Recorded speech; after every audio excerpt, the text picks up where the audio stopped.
El Niño ప్రభావం సముద్ర పర్యావరణ వ్యవస్థను కూడా దెబ్బతీస్తోంది. అధిక ఉష్ణోగ్రతల కారణంగా సముద్ర జీవుల ఆహారపు గొలుసు దెబ్బతింటోంది. సముద్రంలో ఆక్సిజన్ స్థాయిలు పడిపోవడంతో సముద్ర జీవుల మనుగడ కష్టంగా మారింది. దీంతో ప్రతి ఏటా లభించే సముద్ర ఉత్పత్తుల కన్నా ఈసారి 30% దిగుబడి తగ్గే అవకాశాలు ఉన్నాయన్న ఆందోళన వ్యక్తమవుతోంది.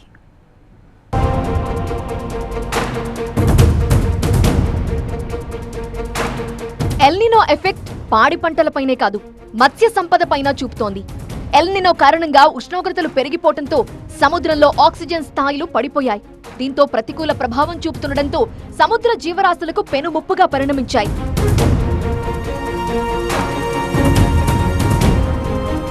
మత్స్య సంపద పెరిగేందుకు ఇదే అనువైన వాతావరణం. ఆ సమయంలో వాటి ఆహార గొలుసు దెబ్బతినే అవకాశం ఏర్పడింది. చేపల ఉత్పత్తిపైన ప్రభావం చూపిస్తోంది. పెద్ద చేపలు మరో చోటకు వలస వెళుతుండటంతో మత్స్య దిగుబడులు పడిపోయే అవకాశం స్పష్టంగా కనిపిస్తోంది. ఈ ప్రభావం అనేది ఎలా ఉంటుందంటే వన్స్ ద ఎల్నినో కరెంట్ అనేది మన ఇంటర్నల్ కరెంట్ వస్తున్నప్పుడు మైక్రో ఆల్గే అనేది క్రాష్ అవుతుందండి.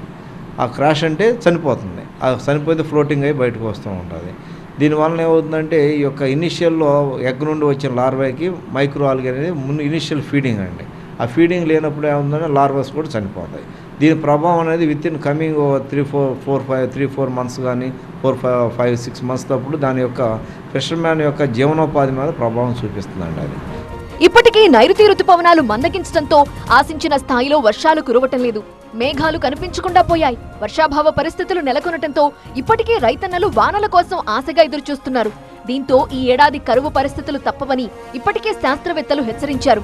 అంటే తహతీ రీజియన్ మైనస్ డార్విన్ రీజియన్ తీసుకున్నట్లయితే ఇది ప్రెషర్ డిఫరెన్స్ తీసుకున్నట్లయితే దాన్ని మనం సదర్న్ ఆసిలేషన్ ఇండెక్స్ కింద చెప్తూ ఉంటాం. అంటే సదర్న్ ఆసిలేషన్ ఇండెక్స్ పాజిటివ్గా ఉండి సిగ్నిఫికెంట్గా ఉండి తర్వాత పర్సిస్టెంట్గా ఉన్నట్లయితే మనం లానినా అని చెప్తూ ఉంటాం.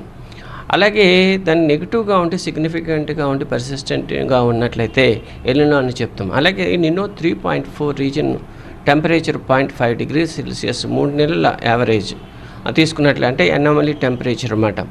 దాన్ని యావరేజ్ తీసుకున్నట్లయితే 0.5 డిగ్రీ సెల్సియస్ పెరిగినట్లయితే మనం ఏం చెప్తామంటే ఎల్నినో అని చెప్తూ ఉంటాం. ఎల్నినోతో మహాసముద్రంలో ఉపరితల జలాలు అసాధారణంగా వేడెక్కుతాయి. దాని గాలి పసిఫిక్ మహాసముద్రం నుంచి హిందూ మహాసముద్రానికి బదిలీ అవుతాయి. దాన్నే వాకర్ సర్క్యులేషన్ అని సముద్ర జీవరాశుల అధ్యయన శాస్త్రవేత్తలు చెబుతున్నారు. ఇప్పటికే సూపర్ ఎల్నినో ప్రభావం తీవ్రంగా ఉంది. గత 150 ఏళ్లలో ఇలా చాలాసార్లు ప్రభావం చూపగా ఈసారి కూడా ఆ ఎఫెక్ట్ సముద్రంపై ఉందన్నారు. ఎల్నినో టైంలో మనకి ఎనామలీ సబ్స్టెన్స్ మోషన్ అంటే స్టాటిక్ స్టెబిలిటీ ఎక్కువగా మనకి పెరుగుతూ ఉంటుంది మన భూభాగం మీద. అందువల్ల ఏంటంటే క్లియర్ స్కైస్, తర్వాత సోలార్ రేడియేషన్ డైరెక్ట్గా పడటం, తర్వాత టెంపరేచర్స్ అనూహ్యంగా పెరగటం, అలాగే సముద్ర ఉపరితలాలు వేడెక్కటం, దానివల్ల దాంట్లో బతుకుతున్నటువంటి చేపలు కావచ్చు, రొయ్యలు కావచ్చు, ఏదైనప్పటికీ జీవజాలం దానికి ప్రభావం కంపల్సరీగా దాని మీద ఉంటూ ఉంటుంది. అలాగే కంపల్సరీగా మాన్సూన్ మీద ఎఫెక్ట్ ఉంటూ ఉంటుంది.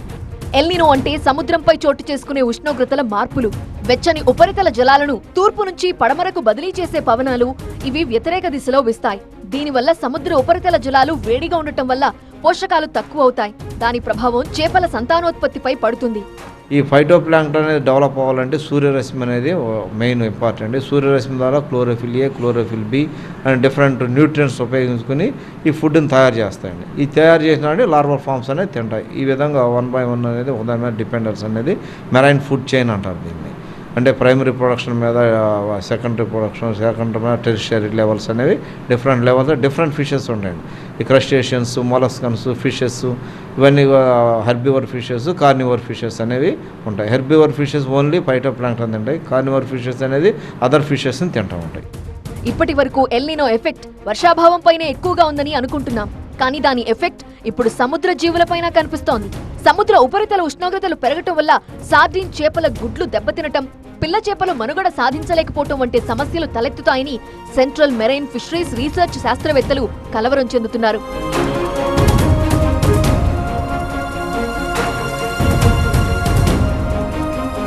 సాధారణంగా సముద్రం అడుగున పొటాషియం, నైట్రేట్, సల్ఫేట్, సోడియం వంటి రసాయన మూలకాలు విరివిగా ఉంటాయి. వాటిపై ఆధారపడి అతి సూక్ష్మమైన వృక్ష ప్లవకాలు జీవిస్తుంటాయి. వాటిని చేపలు ఆహారంగా తీసుకుంటాయి. చేపల సంతానోత్పత్తి ద్వారా అవి పచ్చగా పెరిగి ఆక్సిజన్ను పుష్కలంగా విడుదల చేస్తాయి. చిన్న చేపలు గుడ్ల నుంచి బయటకొచ్చిన లార్వాలకు ఆహారంగా ఉపయోగపడతాయి. ఈ చిన్న చేపలే పెద్ద చేపలకు ఆహారంగా మారుతాయి. వాటినే మత్స్యకారులు పట్టి బయటకు తీసుకొస్తారు.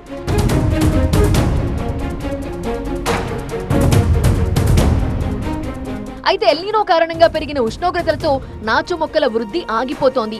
దీంతో జంతు ప్లవకాల మీద ప్రభావం పడి చిన్న చేపలకు ఆహారం దొరకని పరిస్థితి నెలకొంటోంది. దీంతో పెద్ద చేపలకు తీవ్ర ఆహార కొరత వస్తోంది.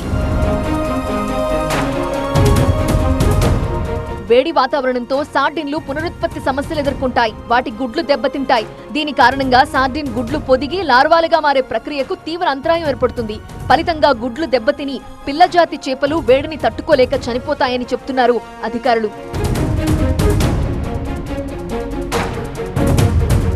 మత్స్య సంపదపై తీవ్ర ప్రభావం కనిపిస్తుండటంతో వేటకు వెళ్లిన మత్స్యకారులకు సంపద గణనీయంగా తగ్గే అవకాశాలున్నాయి. ఇప్పటికిప్పుడు ఈ ప్రభావం కనిపించకపోయినా రాబోయే 2-3 నెలల్లో తప్పక చూపుతుంది అంటున్నారు.